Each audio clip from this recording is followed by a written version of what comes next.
मित्रों, आप सवाल मुझसे करेंगे इसलिए वो उत्तर हम पहले ही दे देना चाहते हैं कि आज भी हमारे कृषि मंत्री अर्जुन मुंडा जी ने बातचीत की पेशकश की है। समाधान निकलेगा चर्चा से, संवाद से, और भारत सरकार का मन खुला हुआ है किसानों के बारे में।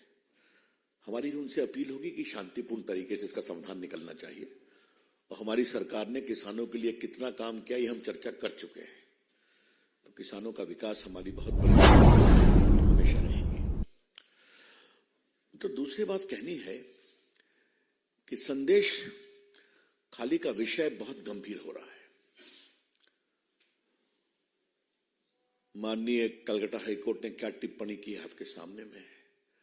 How can one man Shahjahan Sheikh can take the entire state to ransom.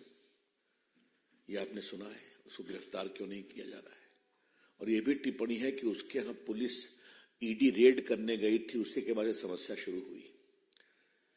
लेकिन उसके बाद जो सारी जानकारी सामने आ रही है, ये किसी भी सभ्य समाज के लिए शर्मनाक ही नहीं, निकृष्टता की पराकाष्ठा है।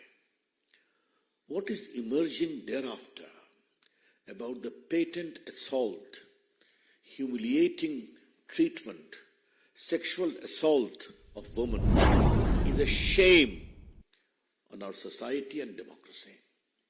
ये मैं बहुत विनम्रता से कहना चाहूंगा, ये शर्म है। ममता जी अभी भी उसको डिफेंड कर रही हैं। क्यों? अब मैं जरा रिकाउंट करूं कि आपने हमारे सुवेंदु जी को जाने नहीं दिया तो हाईकोर्ट के आदेश पर गए, तो महिलाएं कितना रो रो कर अपनी बात बता रही हैं। बहुत से दिल्ली के पत्रकार, महिला पत्रकार गई, उन्होंने उनको कंफर्म किया।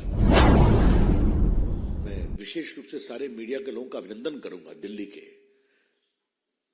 किसी का नाम देने की आवश्यकता नहीं, जिस तरह उन्होंने कवर किया और अपने प्रतिनिधियों को भेज करके कवर कराया है। वो सबों ने एक ही बात कही है।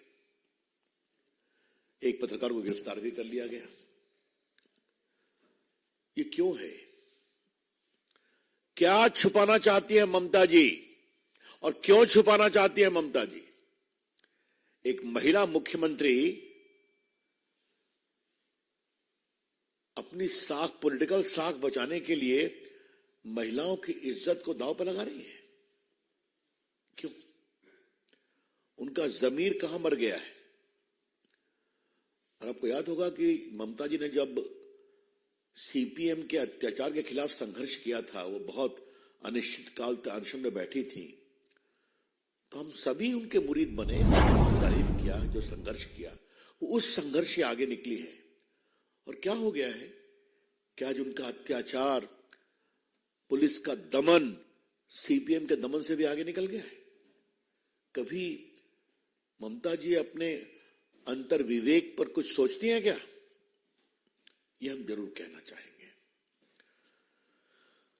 हम वहां की नारियों का बहुत अभिनंदन करेंगे, उनके साहस का। कलकत्ता से मात्र 75-80 किलोमीटर दूर ऐसा हो सकता है क्या कि लोगों की जमीन छीन ली जाए? वो खेती में धान उगाते हैं, बाकी फसलें उगाते हैं, सब में पानी छोड़ करके कहा यही मछली पालो। पूरी जमीन के हेल्थ को खराब कर दिया गया। तो जमीन का कब्जा करना, उनको बेदखल करना, महिलाओं की आबरू लूटना। और मुझे सबसे तो तारीफ, आश्चर्य हुआ है कि जो एसआईटी जा रही है, ममता जी ने बनाया, वो क्या सवाल पूछ रही है? आज कई अखबारों ने लिखा है उस पर।